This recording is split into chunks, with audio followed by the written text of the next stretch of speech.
Good morning students. तो आज हम लोग एक न्यू टॉपिक स्टार्ट करने वाले हैं जिसका नाम है सेमी कंडक्टिंग डिवाइसेस। ओके, और 11th स्टैंडर्ड में हम लोगों ने इसका इंट्रोडक्शन पार्ट सीखा हुआ है।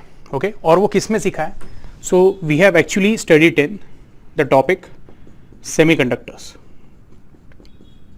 ओके, तो आज का जो पहला लेक्चर रहेगा, ओके, हम लोग क्या करेंगे, सेमीकंडक्टर्स के जो इंपॉर्टेंट कंसेप्ट्स है जो हमें सेमीकंडक्टिंग डिवाइसेस में लगने वाले हैं, ओके, वो पहले थोड़ा सा रिवाइज कर लेंगे। Okay, now to start with हम लोग एक फिजिकल प्रॉपर्टी के बारे में बात करते हैं जिसको हम लोग बोलते हैं कंडक्टिविटी, या फिर जनरली हम लोग इसको इलेक्ट्रिकल कंडक्टिविटी भी बोलते हैं या इलेक्ट्रिक कंडक्टिविटी भी बोल रहे हैं। ओके, सो हम लोग बोलते हैं कंडक्टिविटी जो सब्सटेंस की ज्यादा होती है, ओके, वो सब्सटेंस में से करंट इजीली फ्लो होता है। जो भी सब्सटेंस की कंडक्टिविटी ज्यादा है, it offers minimum resistance to the flow of current. ये बात आप लोगों ने ध्यान में रखना है। ओके, यस, तो बेस्ड ऑन दैट हम लोग बोलते हैं कि जो सॉलिड्स है या सॉलिड सब्सटेंसेस है, okay, they are classified into 3 types. पहला वाला जो टाइप है उसको हम लोग बोलते हैं गुड कंडक्टर्स, या simply we call them as conductors. तो इसमें नॉर्मली हम लोग क्या बोलते हैं, मेटल्स है, ओके, और उनके एलॉयज, सही है। फिर दूसरी जो एक्सट्रीम कैटेगरी है, मैं बोलूंगा these are of bad conductors. तो हम लोग बोलते हैं इसके एक्सट्रीम अपोजिट क्या होते हैं, बैड कंडक्टर्स, जिसको हम लोग टेक्निकल भाषा में इंसुलेटर्स भी बोलते हैं। Okay, most of the non metals, okay, compounds, okay, mixtures, okay, और इसमें हम लोग कुछ पॉलीमर्स भी जोड़ सकते हैं। ओके, तो ये जितने भी हैं they come under the category of insulators. Insulators का जो कंडक्टिविटी रहता है इट इज द लीस्ट, ये आपको ध्यान में रखना है। और कंडक्टर्स और इंसुलेटर्स के बीच में जो आते हैं, ओके, वो आते हैं सेमीकंडक्टर्स। मोस्टली ये जो टॉपिक में हम लोग सेमीकंडक्टर्स सीखने वाले हैं उसमें हम लोग सिलिकॉन, जर्मेनियम या फिर silicon and germanium based semiconductors देखने वाले हैं। ठीक है, यस, बट एनीवे हम लोग बोलते हैं कि अगर मैं ये कंडक्टिविटी, ये प्रॉपर्टी देखता हूं तो कंडक्टिविटी एग्जैक्टली है क्या? Okay, we all know that the resistance of conductor is directly proportional to the length of conductor and inversely proportional to the area of conductor. ऐसे इसमें अगर मैं प्रोपोर्शनलिटी साइन निकालता हूं तो यहां पे कांस्टेंट ऑफ प्रोपोर्शनलिटी आता है जिसको हम लोग बोलते हैं रो। What is rho? It is specific resistance or it is also called as resistivity. Okay? Yes. तो हम लोग बोलते हैं rho is resistivity. अब इसका अगर मैं यूनिट की बात करूं तो मैं बोलूंगा rho क्या हो जाएगा? It will be R into A upon L. तो इसका ऐसा यूनिट जो रहेगा वो क्या रहेगा? It will be ohm into metre square upon metre. बराबर है? एरिया का यूनिट मीटर स्क्वायर, लेंथ का यूनिट मीटर। हम लोग बोलेंगे मीटर एंड स्क्वायर कैंसिल हो जाएगा, आपको क्या मिलेगा? It will be ohm into metre. तो ये बेसिकली रेजिस्टिविटी है। ओके, लेकिन हम लोग बोलते हैं अगर रेजिस्टिविटी इसको अगर मैं या इसका रेसिप्रोकल निकालूं, ओके, तो हम लोग बोलते हैं एक और प्रॉपर्टी हमें मिलती है जिसको नॉर्मली हम लोग सिग्मा से डिनोट करते हैं, and that sigma is actually equal to 1 upon rho, okay, which is nothing but the conductivity. Okay, तो मैंने उसको सिग्मा से फिलहाल डिनोट कर दिया। ओके, आपको ये दूसरा भी वहां पे अल्फाबेट या सिंबल यूज कर सकते हो। एनीवे, एक बात ध्यान में रखो, अगर मटेरियल की रेजिस्टिविटी ज्यादा है इसका मतलब वो material it will oppose, okay, the flow of current to a greater extent. उसका रेजिस्टेंस भी क्या होगा? ज्यादा होगा। ओके, यस, लेकिन अगर मटेरियल की रेजिस्टिविटी कम है तो हम लोग बोलते हैं उसकी कंडक्टिविटी क्या हो जाती है? बढ़ जाती है, क्योंकि ये एक दूसरे के रेसिप्रोकल है। यदि रेजिस्टिविटी कम है तो कंडक्टिविटी बढ़ जाती है, और अगर कंडक्टिविटी ज्यादा है तो opposition to the flow of current क्या रहता है? बहुत कम रहता है। ओके, कंडक्टिविटी के लिए हम लोग बोलते हैं इसका जो ऐसा यूनिट रहेगा वो रहेगा, तो जो रेजिस्टिविटी का यूनिट है उसका रेसिप्रोकल, तो मैं ohm into metre raise to -1 लिखता हूं। इसको हम लोग ऐसे भी लिख सकते हैं, ohm raise to -1 into metre raise to -1। Okay, और जो ओम रेस टू -1 रहता है, ओके, यानी जो 1 अपॉन ओम रहता है, ओके, इसको हम लोग एसआई सिस्टम में कैपिटल एस से डिनोट करते हैं। ओके, कैपिटल एस का मतलब होता है, इसका जो नाम है इट इज सीमेंस, ये ध्यान में रखो। Siemens is unit of conductance. जैसे ओम, ओम इज यूनिट ऑफ रेजिस्टेंस, तो ओम का रेसिप्रोकल जो है, okay, it is S denoted by S, siemens, it is unit of conductance. ये आपको क्लियर है? ओके, तो बहुत बच्चे जो है वो ये कंसेप्ट भूल चुके हैं, इसलिए मैंने ये भी कंसेप्ट आपका रिवाइज करके ले लिया है। ठीक है, अच्छा, अगर मैं कंडक्टिविटी की बात करूं तो कंडक्टर्स में, ओके, जो कंडक्टिविटी रहता है वो मैक्सिमम रहता है। तो बेसिकली अगर कंडक्टर्स की बात करें हम लोग, तो इसकी जो कंडक्टिविटी की रेंज है that is from 10⁻² to 10⁸ siemens metre inverse. Okay, yes, अब ये आपको ध्यान में रखना है, ये एग्जैक्ट वैल्यूज नहीं है, ये मैंने ऑर्डर ऑफ मैग्नीट्यूड लिखा हुआ है। ओके, यस, तो इसका मतलब क्या है कि जब मैं कंडक्टिविटी के बारे में डिस्कस करूंगा, स्पेशली ऑफ द मेटल्स, तो उनके जो ऑर्डर ऑफ मैग्नीट्यूड रहेंगे that will be between 10⁻² to 10⁸. Okay, yes, और इसका जो यूनिट है that is siemens metre inverse. ये तो पहले ही हम लोगों ने डिस्कस किया। अगर मैं सेमीकंडक्टर्स की बात करता हूं तो इनकी कंडक्टिविटी का जो ऑर्डर ऑफ मैग्नीट्यूड है वो थोड़ा सा कम हो जाता है। ओके, यस, जनरली हम लोग बोलते हैं जो रेंज है that is between 10⁻⁴ to 10⁻⁻6 siemens metre inverse. अब ये रेंज जो है ये मैंने ज्यादा से कम के इसमें लिखी हुई है, आपको चाहिए तो आप इसको उल्टा भी लिख सकते हो, 10⁻⁻6 टू 10⁻⁴ सीमेंस मीटर इनवर्स। ये आपको आ रहा है समझ में? ओके, और जो इंसुलेटर्स है तो उनकी जो कंडक्टिविटी की रेंज है वो सबसे मिनिमम है। ये हम लोग बोलते हैं जो कंडक्टिविटी का ऑर्डर ऑफ मैग्नीट्यूड है वो सबसे लो है, and that is between 10⁻⁻11 to 10⁻⁻19, okay, siemens metre inverse. या चाहिए तो आप इसको उल्टा भी लिख सकते हो, छोटे से बड़े केस में 10⁻⁻19 टू 10⁻⁻11 सीमेंस मीटर इनवर्स। ये क्लियर है? ठीक है, यस। अभी आपकी जो पिछले साल की टेक्स्ट बुक थी, ओके, तो वो आप लोगों ने ओपन करना है, और उसमें जो सेमीकंडक्टर्स टॉपिक है उसके पेज नंबर 242 पे जाना है। वहां पे एंड में एक टेबल दिया हुआ है, ओके, वहां पे मटेरियल और इलेक्ट्रिकल कंडक्टिविटी, ओके, उसके वैल्यूज दिए हुए हैं। तो यदि आप देखोगे कि silver which is a metal, तो उसका जो वैल्यू इट इज 6.3 इंटू 10⁻⁷, यानी उसका जो ऑर्डर ऑफ मैग्नीट्यूड है वो 10⁻² एंड 10⁸ के बीच में।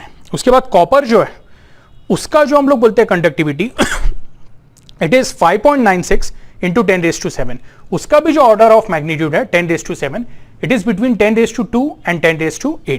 ठीक है, ऐसे और भी कुछ दिए हुए उन्होंने। ओके, जर्मेनियम जो सेमीकंडक्टर है उसका डायरेक्टली उन्होंने बोला हुआ है कि जो कंडक्टिविटी उसका वैल्यू 2.17 है। अब जर्मेनियम के लिए 2.17 दिया हुआ है, इसका मतलब क्या होगा, 2.17 इंटू 10⁻�0। तो हम लोग बोलते हैं 10⁻�0 जो है इट कम्स बिटवीन 10⁻⁴ टू 10⁻⁻6। ठीक है, और मेरे ख्याल से इंसुलेटर्स के भी दिए हुए, जैसे ग्लास के अलग अलग हम लोग बोलते हैं टाइप्स रहते हैं, ओके, वैरायटी रहती है। तो उसका जो इलेक्ट्रिकल कंडक्टिविटी है that is between 10⁻⁻11 to 10⁻⁻15। Okay, ये जो रेंज है 10⁻⁻11 एंड 10⁻⁻19 उसके अंदर ही है। कुछ जो मटेरियल है उसका जो रेंज है वो इससे भी कम है, यानी जो अभी ये मैंने जनरल रेंज जो लिखी हुई है, जैसे टेफ्लॉन है, तो टेफ्लॉन के लिए जो वैल्यू दिया हुआ है, okay, that is given in 10⁻⁻25 to 10⁻⁻23। तो ये बस कुछ वैल्यूज है, थोड़ा बस ध्यान में रखना है। ओके, जनरली हम लोग बोलते हैं इंसुलेटर्स का जो रेंज है, ओके, कुछ बुक्स में आपको यही मिलेगा 10⁻⁻11 टू 10⁻⁻19। ओके, और ये बुक्स के हिसाब से भी थोड़े बहुत वेरी होते हैं।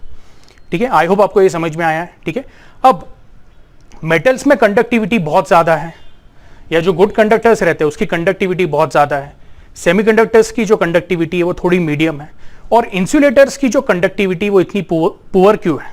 ओके, वो समझने के लिए एक कंसेप्ट है जिसको हम लोग बोलते हैं energy bands in solids. Okay, तो अगला वाला कंसेप्ट हम लोग वही देखने वाले हैं। ओके, उसके पहले मैं चाहता हूं कि ये आप लोगों ने अच्छे से नोट कर लेना है। Okay, CET point of view से भी इंपॉर्टेंट है।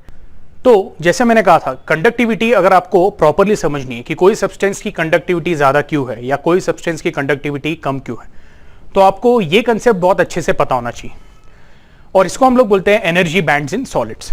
अब एग्जैक्टली ये है क्या?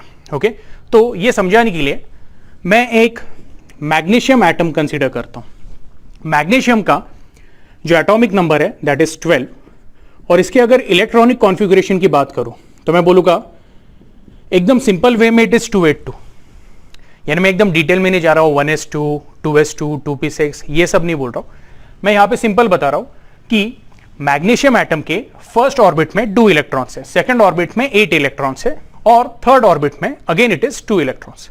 ओके, अब अगर मैं फर्स्ट ऑर्बिट की बात करूं तो थियोरेटिकली हम लोग क्या बोलेंगे, फर्स्ट ऑर्बिट में जो भी इलेक्ट्रॉन्स है वो इलेक्ट्रॉन्स का एनर्जी लेवल क्या रहेगा, सेम रहेगा। बोलने का मतलब ये मैं एनर्जी लेवल की लाइन ड्रॉ कर रहा हूं वाई एक्सिस, और अब मैं क्या बता रहा हूं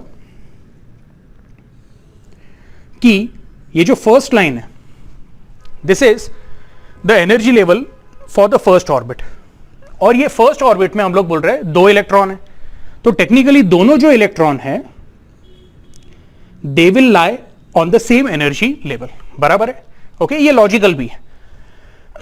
इसके पीछे हम लोग बोलेंगे रीजन क्या है, तो दोनों electrons okay they are revolving around the nucleus, और उनका जो डिस्टेंस है फ्रॉम द न्यूक्लियस ओके वो कांस्टेंट है, तो दोनों के लिए जो बाइंडिंग एनर्जी है वो भी सेम है, और ओवरऑल जो टोटल एनर्जी है दोनों इलेक्ट्रॉन्स की वो भी क्या है, सेम है, बराबर है। ये जो भी मैं बोल रहा हूं थियोरेटिकली बोल रहा हूं। ओके, सेकेंड ऑर्बिट की अगर मैं बात करूं तो लेट अस से ये उसका एनर्जी लेवल हो गया E2, और ये उसके 8 इलेक्ट्रॉन्स हो गए, ठीक है, यस।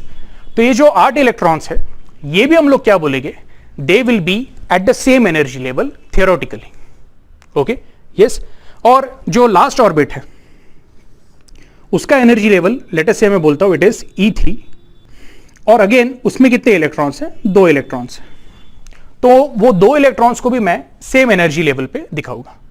अब हम लोग बोलते हैं थियोरेटिकली तो ये सही है, लेकिन क्या प्रैक्टिकली ये पॉसिबल है, तो हम लोग बोलेंगे practically it is possible only for one particular case, और वो पर्टिकुलर केस क्या है, तो इमेजिन करो कि मैंने एक बॉक्स बनाया हुआ है, ओके और ये जो बॉक्स है ना इसको मैंने इसके आजू बाजू पूरी तरह थर्मल इंसुलेशन प्रोवाइड किया है। ओके, यानी ये बॉक्स क्या है, पूरी तरह थर्मली इंसुलेटेड है। अब ऐसा जो बॉक्स है ओके ऐसे बॉक्स के अंदर मैं बोल रहा हूं मैंने वैक्यूम मेंटेन करके रखा है, ये जो स्पेस है ना इसके अंदर मैंने वैक्यूम मेंटेन करके रखा है, यानी यहां पे कोई भी सब्सटेंस नहीं है, कोई भी एटम नहीं है, कोई भी दूसरे एलिमेंट का मॉलिक्यूल नहीं है, या कोई कंपाउंड का मॉलिक्यूल नहीं, तो यहां पे पूरी तरह क्या है, वैक्यूम है। अच्छा, ये जो सब्सटेंस है इंसुलेशन का वो इस तरह का है कि जो भी रेडिएशन इसके ऊपर आएगी ओके वो 100% रेडिएशन क्या हो जाएगी, रिफ्लेक्ट बैक हो जाएगी, कोई भी रेडिएशन एब्जॉर्ब नहीं होगी, कोई भी रेडिएशन ट्रांसमिट भी नहीं होगी, तो जो भी रेडिएशंस आ रहे हैं वो 100% क्या हो रहे हैं, रिफ्लेक्ट बैक हो रहे हैं। ये आपको आ रहा है समझ में? Okay, yes. इसका मतलब हम लोग ऐसे बोल सकते हैं कि इसकी रिफ्लेक्टिविटी क्या है, 1, या कोएफिशिएंट ऑफ रिफ्लेक्शन क्या है, 1, बराबर है। तो पहले तो यहां पे वैक्यूम है ओके कोई रेडिएशन एंटर नहीं कर सकता है, ठीक है। एक और इसमें पॉइंट ऐसा है कि there is no presence of external electric field और मैग्नेटिक फील्ड। ऐसे केस में अगर मैं एक सिंगल मैग्नीशियम एटम यहां पे रखता हूं, एक सिंगल मैग्नीशियम एटम रखा है, तो मैं इसको क्या बोलूंगा, this is an isolated magnesium atom okay and for an isolated magnesium atom, for an isolated magnesium atom हम लोग बोलेंगे कि ये जो आइडियल केस है of the energy level of the electrons in a particular orbit वो 100% क्या है, पॉसिबल है। मैंने क्या बोला है, यहां पे सिर्फ एक सिंगल मैग्नीशियम एटम है ओके और उसके ऊपर और कोई भी दूसरा इफेक्ट नहीं आ रहा है, कोई भी एनर्जी नहीं आ रही है, कोई इलेक्ट्रिक फील्ड या मैग्नेटिक फील्ड नहीं आ रहा है ओके यानी वो इलेक्ट्रॉन्स को कोई भी एक्स्ट्रा एनर्जी कहां से भी मिलेगी नहीं, कहां से भी इन्फ्लुएंस नहीं होंगे। ऐसे इसमें हम लोग बोलते हैं फॉर अ गिवन ऑर्बिट जितने भी उसके इलेक्ट्रॉन्स होते हैं वो exactly at the same energy level रहते हैं ओके तो थियोरेटिकली ये सही है। एंड सेकेंडली हम लोग बोलेंगे for an isolated magnesium atom ये क्या है, प्रैक्टिकली एप्लीकेबल है। लेकिन अगर मैं एक ऐसे मैग्नीशियम एटम की बात करूं which is surrounded by n number of magnesium atoms, okay, इसके आजू बाजू में बहुत सारे मैग्नीशियम एटम्स बता रहा हूं। अब इसका मतलब क्या, तो हम लोग बोलते हैं मैग्नीशियम है ना, मैग्नीशियम का पाउडर अवेलेबल रहता है, तो मैंने सिंपली क्या किया है, अ पिंच ऑफ पाउडर लिया मैं, ओके, मैंने ऐसा पाउडर थोड़ा सा उठा लिया। अब ये थोड़े से पाउडर में मैं बोलूंगा बिलियंस ऑफ मैग्नीशियम एटम होंगे, और ये पाउडर मैंने क्या कर लिया, डेस्क पे रख दिया। अब वो पाउडर जो है it is also open to atmosphere, तो हम लोग बोलेंगे कि उसमें का मैंने एक मैग्नीशियम एटम कंसीडर कर लिया, ये जो बीच वाला है। अब यहां पे कौन से फैक्टर्स ये बीच वाले मैग्नीशियम एटम पे एक्ट करेंगे वो ध्यान से सुनो। सबसे पहले मैं बोलूंगा all the nucleases of the neighbouring atoms, ये जितने भी न्यूक्लियस है जो सब पॉजिटिवली चार्ज्ड है, इनके जो इलेक्ट्रिक फील्ड है, इनके जो इलेक्ट्रिक फील्ड्स है, ओके, वो बीच वाले मैग्नीशियम एटम के इलेक्ट्रॉन्स को अफेक्ट करते हैं, ओके। तो यहां पे पहला फैक्टर क्या हुआ, चाहिए तो इसको मैं यहां पे नीचे लिख देता हूं। इसका जो पहला फैक्टर है that is, okay, nucleus, sorry, nucleus of other magnesium atoms influencing energy level of electrons, ठीक है, ये क्लियर है। तो हम लोग बोलेंगे कि यहां पे जितने भी इलेक्ट्रॉन्स हैं, okay, first orbit, second orbit, third orbit के, ओके, तो वो इलेक्ट्रॉन्स पे जो नेबरिंग एटम के न्यूक्लियस है वो क्या कर रहे हैं, ओके, एक तरह से उनका इलेक्ट्रिक फील्ड वहां पे, ओके, पहुंच रहा है ये इलेक्ट्रॉन्स तक, ओके, जिसकी वजह से जो इलेक्ट्रॉन्स के एनर्जी लेवल है वो थोड़े बहुत डिस्टर्ब हो जाते हैं। इसके अलावा और भी कुछ पैरामीटर्स है, जैसे हम लोग बोलेंगे, okay, light and heat radiations from atmosphere. अब जैसे मैंने आपको बोला कि ये जो पाउडर है ये मैंने डेस्क पे रखा हुआ है, तो it is open to atmosphere, तो वहां से जो भी लाइट या हीट रेडिएशंस आ रहे हैं वो भी ये मैग्नीशियम एटम को क्या करेंगे, अफेक्ट करेंगे, ठीक है। इसके अलावा सम प्रेजेंस या some external presence of external magnetic field और इलेक्ट्रिक फील्ड, तो ऐसे जितने भी फैक्टर्स है, ओके, पॉसिबल फैक्टर्स है, ये मैंने यहां पे लिख लिए, ओके। अब ये सब फैक्टर्स के वजह से हम लोग बोलेंगे अगर मैं ये वाले मैग्नीशियम एटम के लिए, ओके, एनर्जी डायग्राम बनाऊं, ओके, तो मैं बोलूंगा कि लेट अस से अगर मैं इसकी फर्स्ट ऑर्बिट की बात करूं, तो फर्स्ट ऑर्बिट के जो इलेक्ट्रॉन्स रहेंगे वो एग्जैक्टली सेम एनर्जी लेवल पे नहीं रहेंगे, because of all these factors और maybe some of these factors, okay. ऐसा हो सकता है कि ये जो दोनों इलेक्ट्रॉन्स है, ओके, रियल प्रैक्टिकल केस में इनका एनर्जी लेवल सेम नहीं रहे, ये एनर्जी लेवल थोड़े बहुत अलग हो सकते हैं, और वो एनर्जी लेवल, ओके, दिखाने के लिए हम लोग फर्स्ट ऑर्बिट का, ओके, एक अपर लिमिट दिखाते हैं और एक लोअर लिमिट दिखाते हैं। तो मेरा बोलने का मतलब ये है फर्स्ट ऑर्बिट के लिए सिंगल एनर्जी लेवल नहीं रहेगा, there will be a lower limit and there will be a upper limit, और ये जो दो इलेक्ट्रॉन्स है ना, ये lower limit and upper limit के बीच में इनके एनर्जी क्या होगे, फ्लक्चुएट होगी। तो मैं ये दो इलेक्ट्रॉन्स कैसे दिखाता हूं, आप लोगों ने ध्यान देना है। एक इलेक्ट्रॉन मैंने रैंडमली एक पर्टिकुलर एनर्जी लेवल पे दिखा दिया है, ओके, और दूसरा वाला इलेक्ट्रॉन थोड़े से लोअर एनर्जी लेवल पे दिखा है। ये आपको आ रहा है समझ में, ओके। लेकिन आप ध्यान से देखो, ये upper limit and lower limit, ये जो मैं यहां पे बता रहा हूं, this is energy band for first orbit.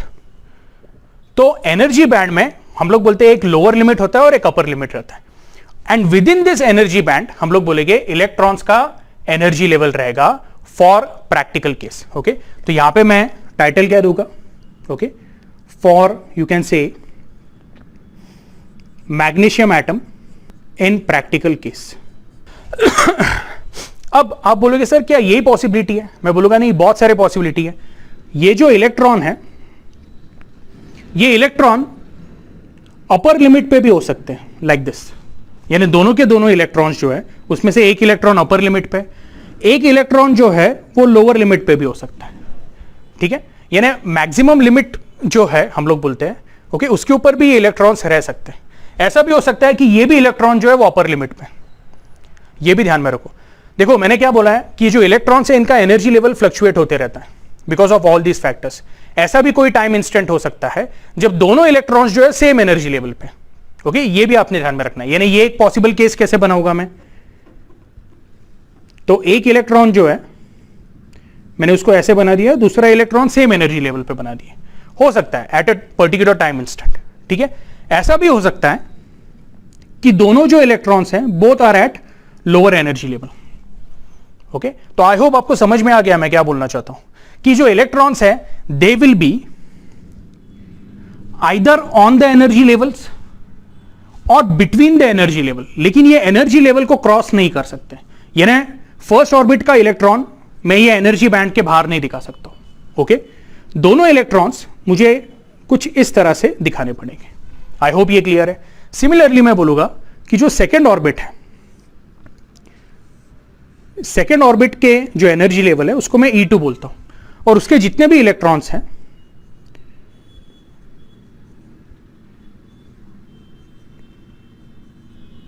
आप देखोगे तो मैंने अलग अलग एनर्जी लेवल पे दिखाया मैं, ओके, यस।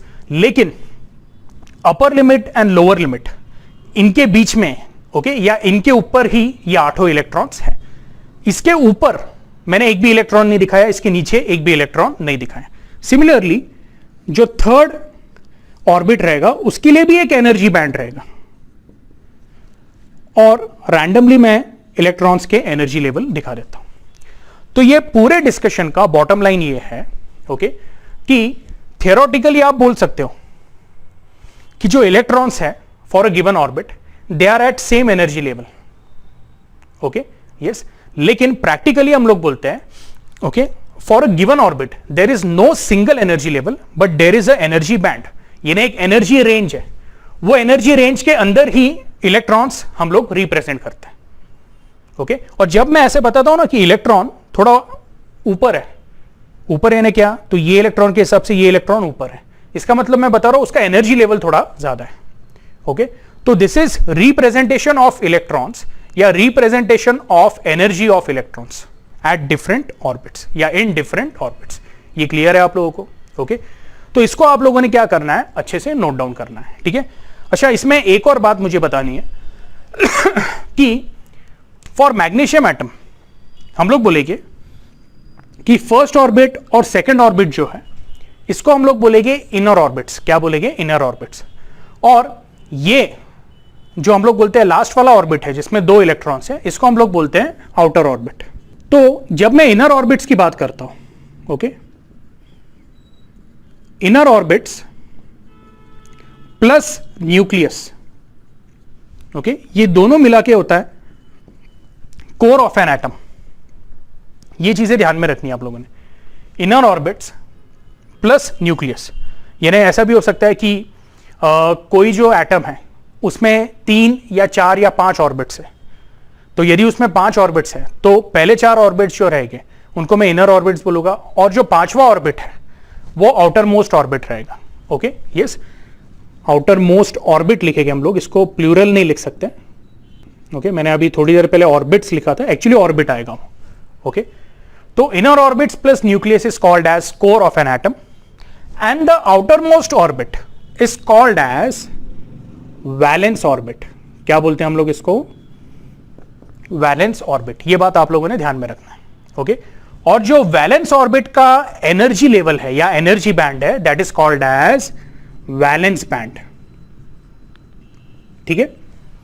तो ये टॉपिक जो हम लोगों ने स्टार्ट किया था, मैंने एक प्रॉपर्टी डिस्कस की थी जिसको मैंने बोला था conductivity, conductivity of a substance, okay, yes. It is based on the electrons which are present in the valence orbit. इसका कारण यह है कि हम लोग बोलते हैं कि जैसे in metals there are large number of free electrons and these free electrons are available for the conduction process, okay. तो ये जो फ्री इलेक्ट्रॉन्स है ना, ये हमें इनर ऑर्बिट से नहीं मिलते। ना ही मैं ये बोलता हूं कि जो न्यूक्लियस का प्रोटॉन्स हैं या न्यूक्लियस के अंदर के प्रोटॉन्स हैं वो कंडक्शन प्रोसेस में पार्ट लेते हैं। तो मेरा बोलने का मतलब यह है कि जो भी चार्ज न्यूक्लियस और इनर ऑर्बिट्स में प्रेजेंट है, पॉजिटिव चार्ज हो या नेगेटिव चार्ज हो, या जो भी चार्ज कोर में प्रेजेंट है, it does not take part in the conduction process.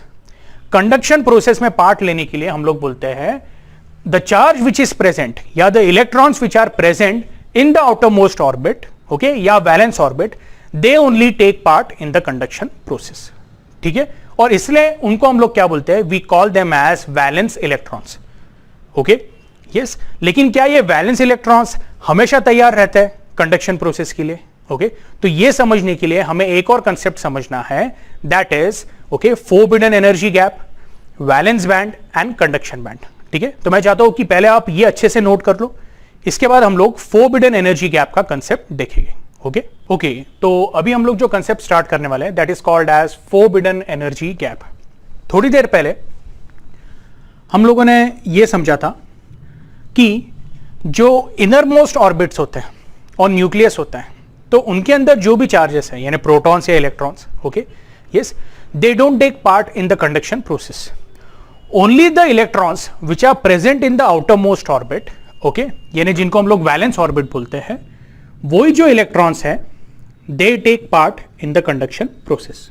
Okay, और हम लोग बोलते हैं कि जो वैलेंस ऑर्बिट के इलेक्ट्रॉन्स हैं, okay, they are present in an energy state और energy band, okay, which is called as valence band. Okay, तो फॉर एग्जाम्पल अगर मैं लेट अस से फॉस्फोरस लेता हूं, ओके, फॉस्फोरस का जो इलेक्ट्रॉनिक कॉन्फ़िगरेशन है दैट इज व्हाट 285। तो मैं बोलूंगा ये जो आउटर मोस्ट ऑर्बिट रहेगा उसमें जितने भी इलेक्ट्रॉन्स प्रेजेंट हैं, ओके, इनको हम लोग बोलेंगे वैलेंस इलेक्ट्रॉन्स, लेकिन इनको मैं अभी तक फ्री इलेक्ट्रॉन्स नहीं बोलूंगा। तो ये फ्री कब होता है वो हमें समझना।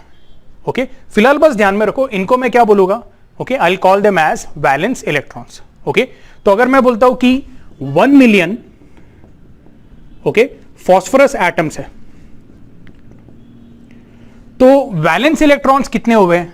हर एक एटम के लिए मैं बोलूंगा कि जो वैलेंस इलेक्ट्रॉन्स है यानी electrons that are present in valence band, वो है 5 हर एक एटम के लिए।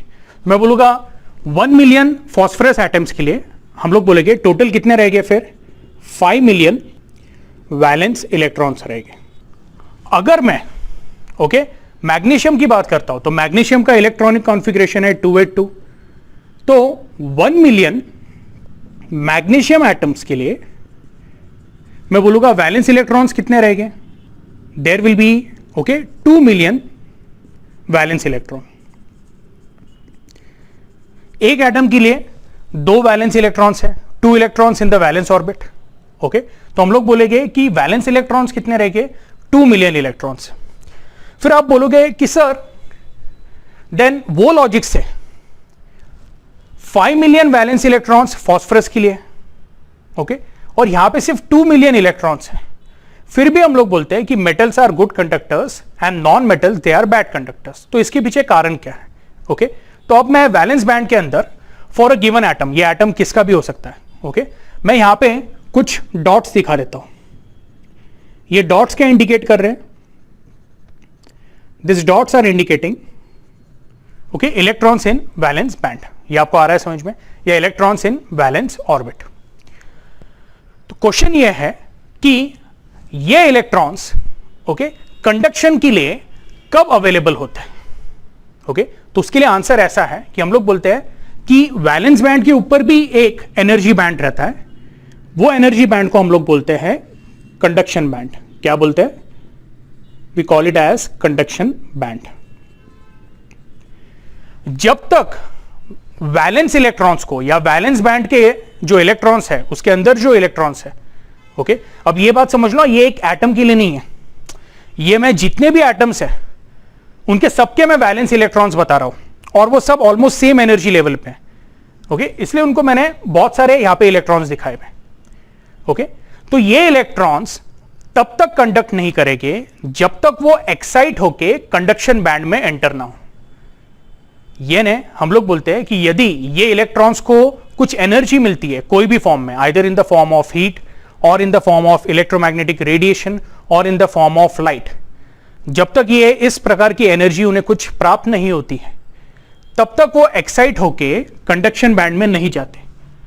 और जब वो कंडक्शन बैंड में जाते हैं, ओके यस, यानी उनका जब ट्रांजिशन होता है इन द कंडक्शन बैंड, तब हम लोग बोलेंगे कि electrons from valence band they have moved into conduction band and now they are available for the conduction process. Okay, यानी ये जो इलेक्ट्रॉन्स रहेंगे इनको हम लोग क्या बोलेंगे, we call them as free electrons. और हम लोग बोलते हैं कि जो मिनिमम एनर्जी आपको सप्लाई करना रहता है ताकि electrons from valence band they enter conduction band. Okay, तो मिनिमम एनर्जी का वैल्यू क्या है, that value is the difference between the lower limit of conduction band and the upper limit of valence band. ये upper limit है valence band का और ये lower limit है ऑफ कंडक्शन बैंड का। तो lower limit of conduction band और upper limit of valence band में जो गैप है, ओके, ये देखो ये जो एक्सिस है ये एनर्जी एक्सिस है और ये एनर्जी हम लोग बोलते हैं, तो इलेक्ट्रॉन्स में जो एनर्जी है वो जूल्स में मेजर नहीं करते हम लोग, इलेक्ट्रॉन वोल्ट में करते हैं। ठीक है, तो ऐसे इसमें हम लोग बोलते हैं कि ये जो lower limit of conduction band है और upper limit of valence band है, इनका जो डिफरेंस है वो भी इलेक्ट्रॉन वोल्ट में रहेगा। और वो जो डिफरेंस है, डिफरेंस को हम लोग बोलते हैं या डिनोट करते हैं by an symbol Eg, and this Eg is nothing but your forbidden energy gap. Okay yes, तो अगेन वही आपका क्वेश्चन है कि सर हमारे फॉस्फोरस एटम्स में तो 5 इलेक्ट्रॉन्स हैं और मैग्नीशियम एटम में 2 ही इलेक्ट्रॉन्स है वैलेंस। ओके यस, फिर भी हम लोग बोलते हैं कि magnesium which is a metal, it is a good conductor, and हम लोग बोलेंगे phosphorus which is a non metal, it is a bad conductor. जबकि यहां पे वैलेंस इलेक्ट्रॉन्स ज्यादा है, तो ऐसा क्यों होता है, तो उसका कारण है हम लोग बोलते हैं this parameter Eg। Okay, metals में Eg का वैल्यू क्या है, नॉन मेटल्स में क्या है, और सेमीकंडक्टर्स में Eg का वैल्यू क्या है। ओके, वो Eg का वैल्यू डिसाइड करता है कि कितने फ्री इलेक्ट्रॉन्स अवेलेबल रहेंगे कंडक्शन बैंड में, और कितने फ्री इलेक्ट्रॉन्स अगर प्रेजेंट है तो कंडक्शन प्रोसेस इजी होगा। ये आपको आ रहा है समझ में? ओके यस, तो ये जो मैंने लिखा है आपको चाहिए तो आप इसको नोट कर लो। ओके, अब ये जो फोरबिडन एनर्जी गैप है ना, इसके हम लोगों को 3 केसेस देखने हैं। ओके यस, ओके, तो मैंने ये बात इरेज कर दी है।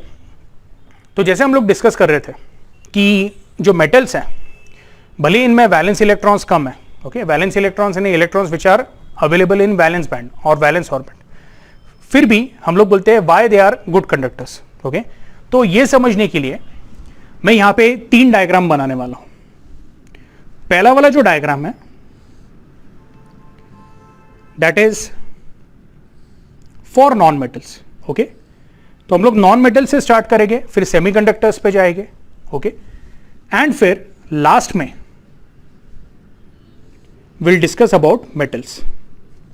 नॉन मेटल्स के केस में हम लोग बोलते हैं कि जो वैलेंस बैंड है और जो कंडक्शन बैंड है उनके बीच में का फोरबिडन एनर्जी गैप जो Eg होता है, ओके, इट लाइज बिटवीन, यानी हम लोग बोलेंगे जो Eg का वैल्यू है it is between 3 electron volt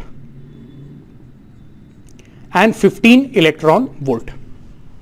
mostly हम लोग बोलते हैं 6 इलेक्ट्रॉन वोल्ट के ऊपर रहता है। Okay yes, so for most of the non metals हम लोग बोलते हैं कि जो फोरबिडन एनर्जी गैप है या जो एनर्जी गैप है it is between 3 electron volt and 15 electron volt. ठीक है, तो ये जो वैलेंस बैंड के जो इलेक्ट्रॉन्स है, जितने भी इलेक्ट्रॉन्स है, अगेन मैं बोल रहा हूं ये जो मैं बहुत सारे इलेक्ट्रॉन्स दिखा रहा हूं ये कंबाइंड सम एटम्स के लिए दिखा रहा हूं, मैं एक सिंगल एटम के लिए नहीं बता रहा हूं। ओके यस, तो मैं बोल रहा हूं कि ये जितने भी इलेक्ट्रॉन्स हैं इनको अगर कंडक्शन बैंड में जाना है तो हर एक इलेक्ट्रॉन के लिए आपको जो भी पर्टिकुलर एनर्जी रहेगा, यानी लेट अस से Eg का वैल्यू 7 इलेक्ट्रॉन वोल्ट है कोई पर्टिकुलर नॉन मेटल के लिए, तो हर एक इलेक्ट्रॉन को आपको इतना वैल्यू देना पड़ेगा 7 इलेक्ट्रॉन वोल्ट। अब ये आप कैसे प्रोवाइड करोगे, तो आप बोलोगे सर हम लोग वो सब्सटेंस को हीट कर सकते हैं। बिल्कुल सही, आप उसको हीटिंग चालू करोगे इलेक्ट्रॉन्स जो है वो मूव भी हो गए, लेकिन ज्यादा से ज्यादा इलेक्ट्रॉन्स जाने के लिए आपको ज्यादा हीट प्रोवाइड करना पड़ेगा। और ऐसे केस में हम लोग बोलते हैं कभी कभी जो फिजिकल स्ट्रक्चर है, ओके, जो भी वो नॉन मेटल रहेगा उसका वो फिजिकल स्ट्रक्चर डिस्टर्ब होने लग जाता है।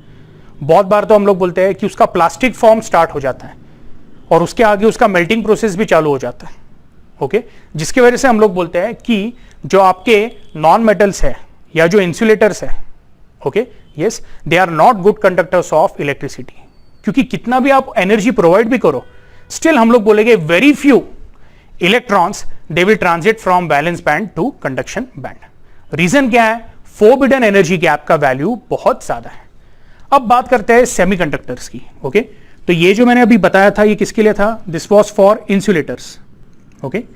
Late us talk about semiconductors. और अगर आपको कंफ्यूजन हो रहा होगा तो मैं यहां पे नॉन मेटल्स लिख देता हूं, ओके।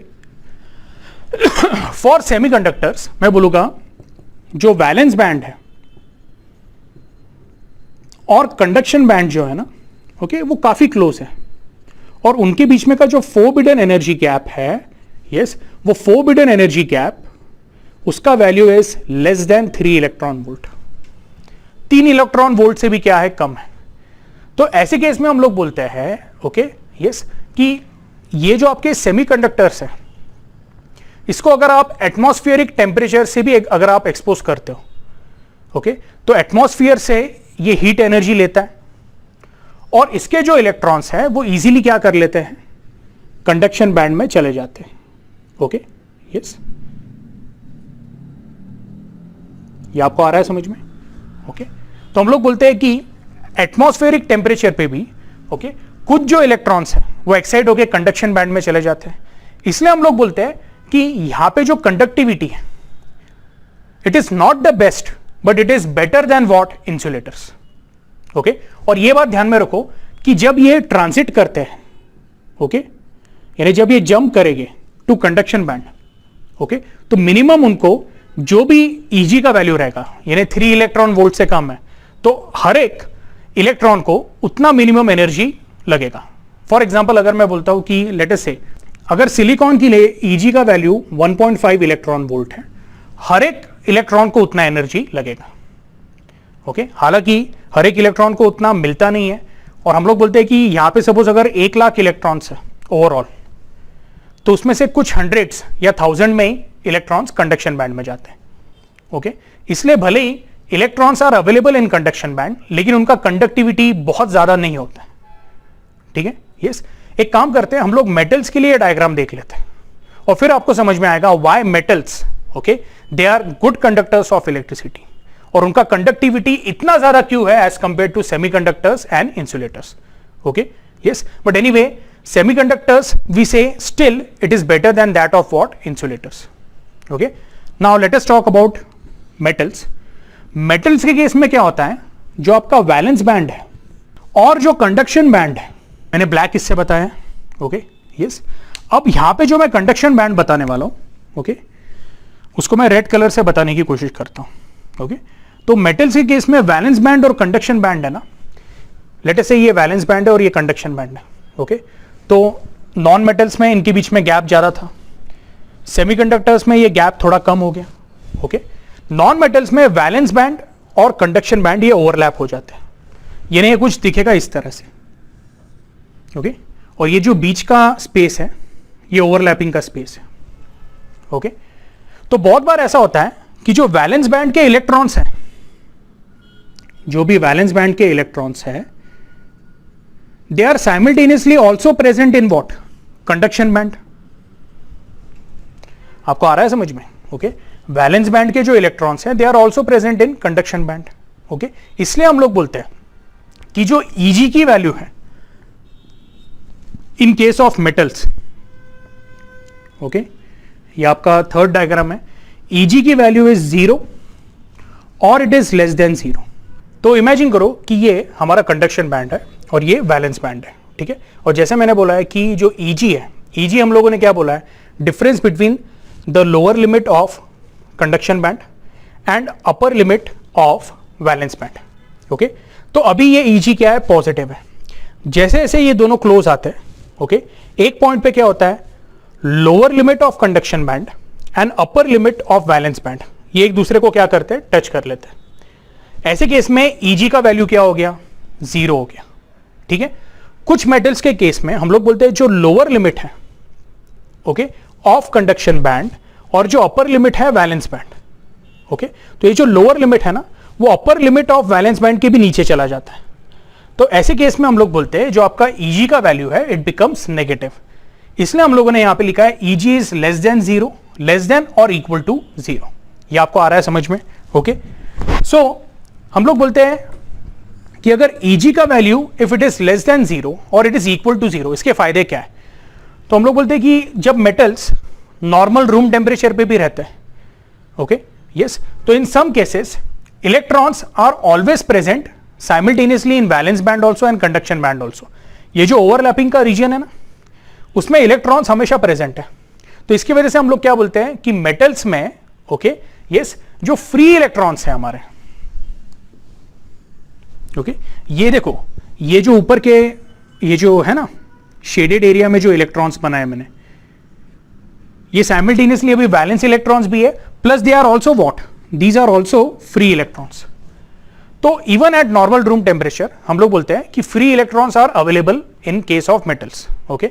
हम लोग बोलते हैं 0 डिग्री सेल्सियस या सब जीरो पे भी हम लोग बोलते हैं कि ये जो ओवरलैपिंग का रीजन प्रेजेंट रहता है जिसकी वजह से कुछ इलेक्ट्रॉन्स हमेशा प्रेजेंट रहते हैं। ठीक है यस, तो अगर आप ऐसे कोई मेटल को या कोई कंडक्टर को आप अगर इलेक्ट्रिक फील्ड अप्लाई करते हो, ईएमएफ सोर्स अप्लाई करते हो ओके, तो ये जो बाकी के इलेक्ट्रॉन्स हैं बैलेंस इलेक्ट्रॉन्स, इनको भी वो एक्साइटेशन का एनर्जी मिल जाता है थोड़ा बहुत जो भी है, और इनका इमीडिएटली ट्रांजिशन हो जाता है कंडक्शन बैंड में।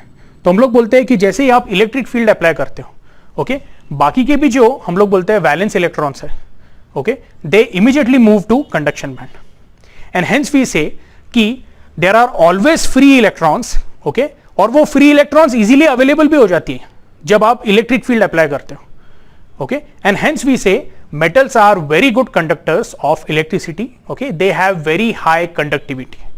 ये आपको आया समझ में ओके तो इसको क्या करना है आप लोगों ने अच्छे से नोट डाउन कर लेना है। ठीक है, इसके बाद जो नेक्स्ट कंसेप्ट है वो हम लोग सीखने वाले हैं of intrinsic semiconductor okay. What exactly is intrinsic semiconductor okay, please note this. तो आई होप आप लोगों को valence band, conduction band and forbidden energy gap ये कंसेप्ट अच्छे से समझ में आए। ठीक है, अब ये कंसेप्ट हम लोग अप्लाई करने वाले हैं and first of all we are going to understand what are intrinsic semiconductors okay। तो हम लोग बोलते हैं intrinsic semiconductors यानी pure semiconductors okay, pure semiconductors in elemental state। और यहां पे भी हम लोग इनका एनर्जी बैंड डायग्राम और इनका स्ट्रक्चर समझने की कोशिश करेंगे। तो प्योर सेमीकंडक्टर के लिए मैं सिलिकॉन लेता हूं ओके यस। अगर मैं सिलिकॉन की बात करता हूं तो सिलिकॉन जो है उसका एटॉमिक नंबर है 14, उसका अगेन इलेक्ट्रॉनिक कॉन्फ़िगरेशन मैं एकदम सिंपल फॉर्म में लिखता हूं, इट इज 284। तो बेसिकली इसकी जो वैलेंसी है वो क्या है 4 है, और उसको और 4 एडिशनल इलेक्ट्रॉन्स चाहिए टू कंप्लीट इट्स ऑक्टेट, बराबर है ओके। ऐसे केस में हम लोग बोलते हैं कि जो सिलिकॉन एटम रहता है इन द प्योरेस्ट फॉर्म वो नेबरिंग 4 सिलिकॉन एटम्स के साथ 4 कोवैलेंट बॉन्ड बनाता है। कोवैलेंट बॉन्ड में क्या होता है हम लोग बोलते हैं शेयरिंग ऑफ इलेक्ट्रॉन्स होता है, लेकिन हम लोग बोलते हैं कि ये जो कोवैलेंट बॉन्ड बनते हैं ना okay, these are temporary weak covalent bonds. ये बात आपको ध्यान में रखना है, ये स्ट्रॉन्ग कोवैलेंट बॉन्ड्स नहीं है। और आप लोगों ने कभी ऐसा सुना नहीं होगा कि अगर 4 कोवैलेंट बॉन्ड बन रहे हैं तो शायद Si4 या Si5 ऐसा कोई कभी सिलिकॉन मॉलिक्यूल आपने सुना है क्या? नहीं। तो हम लोग बोलते हैं कि यहां पे एक तरह का ग्रिड तैयार होता है सिलिकॉन एटम्स का, और ये जितने भी सिलिकॉन एटम्स है ये एक दूसरे के साथ ओके या नेबरिंग 4 सिलिकॉन एटम्स के साथ okay 4 weak covalent bond okay form करते हैं। ठीक है, जिसको हम लोग टेम्परेरी कोवैलेंट बॉन्ड भी बोलते हैं। अब मैं ये सिलिकॉन एटम की बात करता हूं ओके। तो बेसिकली ये एक इलेक्ट्रॉन खुद शेयर करेगा और ये जो नेबरिंग एटम है वो एक इलेक्ट्रॉन शेयर करेगा ओके। तो एरो क्या इंडिकेट कर रहा है कि ये इसके साथ शेयर कर रहा है, और ये वाला एरो इंडिकेट कर रहा है ये वाला सिलिकॉन एटम इसके साथ शेयर कर रहा है ओके। मैंने बस रिप्रेजेंटेशन के लिए बनाया।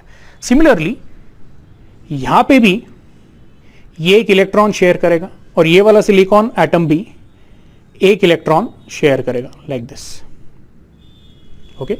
यस, सिमिलरली यहां पे भी एक कोवेलेंट बॉन्ड रहेगा जहां पे शेयरिंग ऑफ इलेक्ट्रॉन्स हो गए, और इधर भी होगा, ठीक है, यस।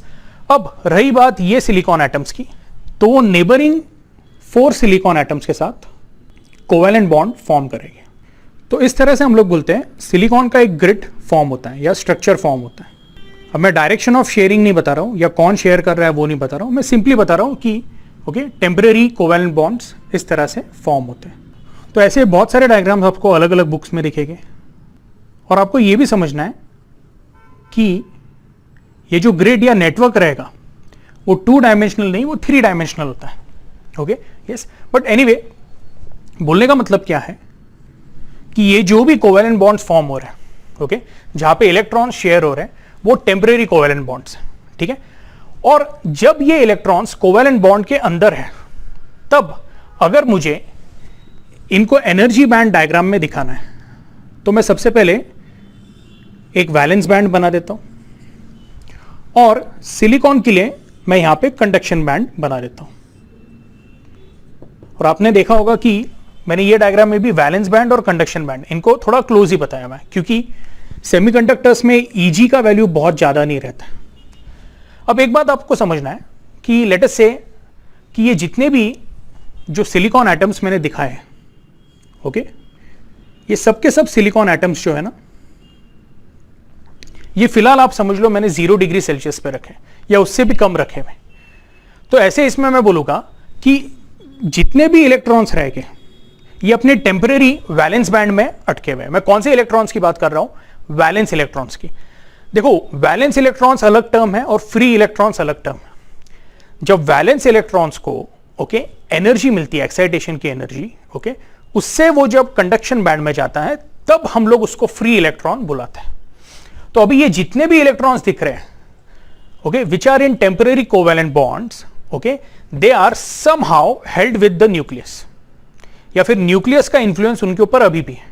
तो हम लोग बोलते हैं ये जितने भी इलेक्ट्रॉन्स हैं, they are now all present in valence band, ठीक है। अब हम लोग क्या करते हैं, हम लोग ये जो मैंने सिलिकॉन, ओके, जो भी सबस्ट्रेट दिखाया हुआ है या सिलिकॉन का जो नेटवर्क या ग्रिड दिखाया हुआ है, इसको मैं रूम टेम्परेचर पे लेके आता हूं, ओके, यहां पे लिख देता हूं मैं। नॉर्मली हम लोग रूम टेम्परेचर कितना एज्यूम करते हैं? 27 डिग्री सेल्सियस। कुछ बुक्स में 25 भी आपको मिलेगा, 27-25 डिग्री सेल्सियस जो भी है, उस पर हम लोग इसको लेके आते हैं। अब एटमॉस्फेयर से ये जो सिलिकॉन है, ओके, या ये जो ग्रिड है, इसको एनर्जी मिलती है इन द फॉर्म ऑफ हीट, और वो एनर्जी, ओके, ये जो वैलेंस इलेक्ट्रॉन्स हैं, वो इलेक्ट्रॉन्स ये एनर्जी एब्जॉर्ब करते हैं। जब वो एनर्जी एब्जॉर्ब करेंगे, ओके, वो एक्साइटेशन स्टेट में जाते हैं, जिसकी वजह से वो अपना कोवेलेंट बॉन्ड ब्रेक करेंगे। अभी सबके सब नहीं ब्रेक करते हैं, very few electrons, okay, from the valence electrons, they break the covalent bond, okay, and they jump outside, okay. जब ये बाहर जंप करते हैं, अब बाहर जंप करते हैं, इन्हें कोई सिलिकॉन के बाहर नहीं निकल रहे, लेकिन हम लोग बोल रहे हैं कि ये कोवेलेंट बॉन्ड से फ्री होते हैं।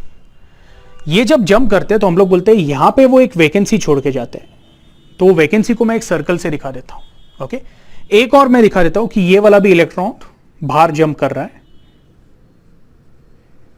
और बेसिकली जब ये जंप करते हैं ना, ओके, या जब थोड़ा हम लोग बोलते हैं एक्साइट होके बाहर निकलते हैं, तो ये ओवरऑल न्यूक्लियस से, सिलिकॉन जो इनका पेरेंट न्यूक्लियस है, उससे थोड़ा दूर जाते हैं। और जब ये दूर जाते हैं तो हम लोग बोलते हैं इनका एनर्जी लेवल बढ़ गया। यानी जो भी ये इलेक्ट्रॉन्स वैलेंस बैंड में थे, ओके, ये इलेक्ट्रॉन्स अब जंप होके कंडक्शन बैंड में आ गए, ठीक है। ये इन्होंने जंप कर लिया, और जब ये जंप करेंगे ना, तो हम लोग क्या बोलेंगे, ये अपने पीछे एक वैकेंसी छोड़ के जाते हैं, ओके। और ये जो वैकेंसीज हैं, इनको हम लोग क्या बोलते हैं? होल्स। जो मैं सर्कल से दिखा रहा हूं यहां पे, इनको हम लोग क्या बोलते हैं? होल्स। चाहिए तो यहां पे भी एक दिखा देता हूं मैं,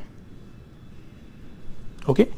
अब इसका मतलब क्या हुआ कि when the electrons they jump from the valence band to conduction band, okay, holes are formed in the valence band, and in pure, or you can say intrinsic semiconductors, we say number of electrons, okay, number of electrons that transit from valence band to conduction band. Okay, so number of electrons that have moved in conduction band is actually equal to what?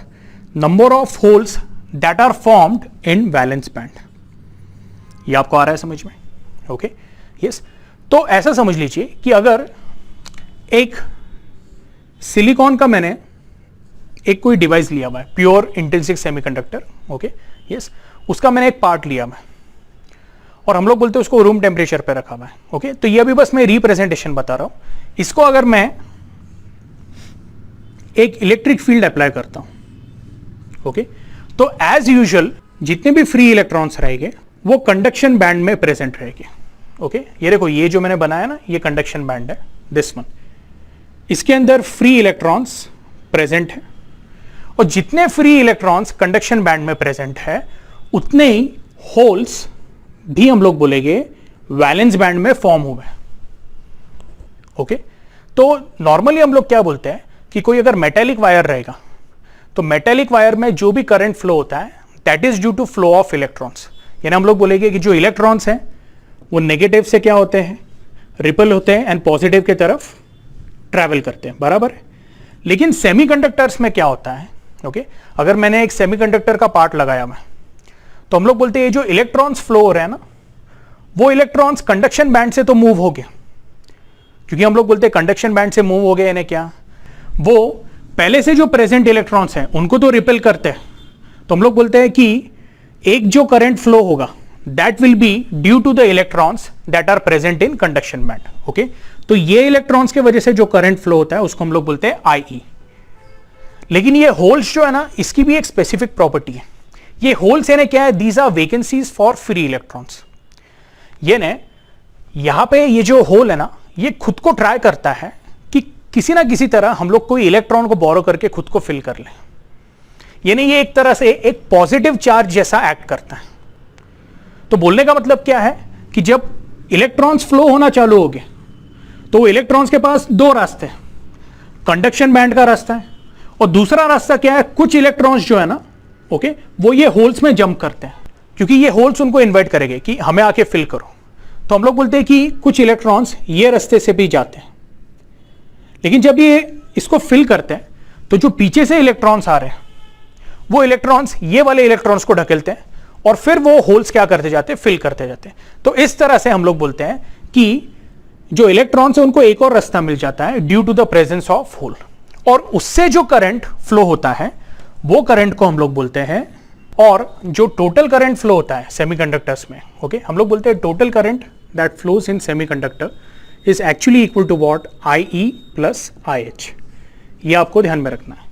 You can say total current that is flowing through a pure semiconductor or intrinsic semiconductor is IE plus IH, where actually magnitude of IE and magnitude of IH equal है। क्यों? तो number of holes in the valence band is actually equal to number of, okay, the electrons that are present in conduction band। okay, इनको हम लोग free charge carriers भी बोलते हैं। okay, इसमें एक और बात है, okay, बहुत बच्चों को ये समझ में नहीं आता है कि एग्जैक्टली होल्स कंट्रीब्यूट कैसे कर रहे हैं करंट के लिए। तो मैं आपको एक सिंपल यहां पे लॉजिक बता देता हूं कि ये कुछ इलेक्ट्रॉन्स हैं और यहां पे मैंने कुछ होल्स बनाए हैं, ठीक है। अब देखो, ये वाला जो इलेक्ट्रॉन है वो ये होल को फिल करेगा। जब वो फिल करता है तो इधर क्या तैयार हो जाता है, एक वैकेंसी। यानी जब इलेक्ट्रॉन इधर मूव हुआ तो उसने अपना एक तरह से समझ लो कि वहां पे अगर कोई वैलेंस बैंड होगा तो वो तोड़ के उसने इसको फिल किया, तो इधर क्या तैयार हो गया, होल तैयार हो गया। अब ये वाला जो इलेक्ट्रॉन है ना, वो ये होल को क्या करेगा, फिल करेगा। तो इलेक्ट्रॉन आगे की तरफ मूव हो रहे हैं और इधर क्या क्रिएट हो जाएगा, होल हो जाएगा। अब ये भी आपको समझना है कि ये वाला जो इलेक्ट्रॉन है उसको पीछे वाले इलेक्ट्रॉन से रिपल्शन हो रहा है और इसके आगे वाला जो होल है, ओके, वो उसको अट्रैक्ट कर रहा है। तो ये इलेक्ट्रॉन जो है वो इधर जंप करेगा, ये इलेक्ट्रॉन इधर जंप करेगा, तो बेसिकली ये उसके पीछे जो इलेक्ट्रॉन है वो इधर जंप करेगा। ओके, यानी दो इलेक्ट्रॉन्स जब आगे आए तो दो होल्स पीछे भी आए। ओके, यानी इलेक्ट्रॉन्स ये डायरेक्शन में मूव हो रहे हैं तो होल्स अपोजिट डायरेक्शन में मूव हो रहे हैं। और जब होल्स अपोजिट डायरेक्शन में मूव होते हैं तो हम लोग बोलते हैं कि ये जो करंट कंस्टिट्यूट करते हैं that is what, IH। Holes यानी एक्चुअली कोई फिजिकल एंटिटी नहीं है, जैसे इलेक्ट्रॉन्स क्या है, एक्चुअली पार्टिकल है, बट हम लोग बोलते हैं जो होल्स है, होल्स क्या है, they are simply vacancies. Okay, yes, ऐसी वैकेंसीज जो इलेक्ट्रॉन्स को अपने तरफ अट्रैक्ट कर रही है। I hope you are getting this. Okay, तो जब होल्स को इलेक्ट्रॉन्स फिल करते जाते हैं तो हम लोग बोलते हैं कि जो वैकेंसीज है वो क्या होती है, वो अपोजिट डायरेक्शन में फ्लो होती है, और जिसके कारण एक करंट तैयार होता है जिसको हम लोग बोलते हैं IH। ओके, रियल में दोनों ही जो करंट है, यानी IE के अंदर का भी और IH के अंदर का भी, वो इलेक्ट्रॉन फ्लो के वजह से ही हो रहा है। बट हम लोग बोलते हैं कि in a semiconductor, okay, the electrons they flow because of the electrons in conduction band and the holes that are present in valence band. तो आई होप आपको ये कंसेप्ट अच्छे से समझ में आया है। ठीक है, इसको क्या करना है, अच्छे से नोट डाउन कर लेना है। ठीक है, यस, और इसके रिलेटेड कोई भी डाउट होगा तो आपने क्या करना है, प्लीज ग्रुप पे पूछना है। ठीक है, और कल के जो लेक्चर में, यानी जो नेक्स्ट लेक्चर रहेगा, उसमें हम लोग कंसेप्ट ऑफ एक्सट्रिंसिक सेमीकंडक्टर देखेंगे, formation of PN junction diode देखेंगे, ओके, उसके वोल्टेज वर्सेस करंट कैरेक्टरिस्टिक देखेंगे, and then will start with our main topic which is semiconductor devices. Okay, तो ये जो भी कंसेप्ट्स मैं ले रहा हूं, ओके, ये कंसेप्ट्स बहुत इंपॉर्टेंट है टू अंडरस्टैंड सेमीकंडक्टिंग डिवाइसेस। इसमें अगर आपको कोई भी डाउट आता है तो प्लीज इमीडिएटली मुझे क्या करना है, ग्रुप पे पूछना है। ठीक है, आज का लेक्चर हम लोग यहां पे ही स्टॉप करते हैं।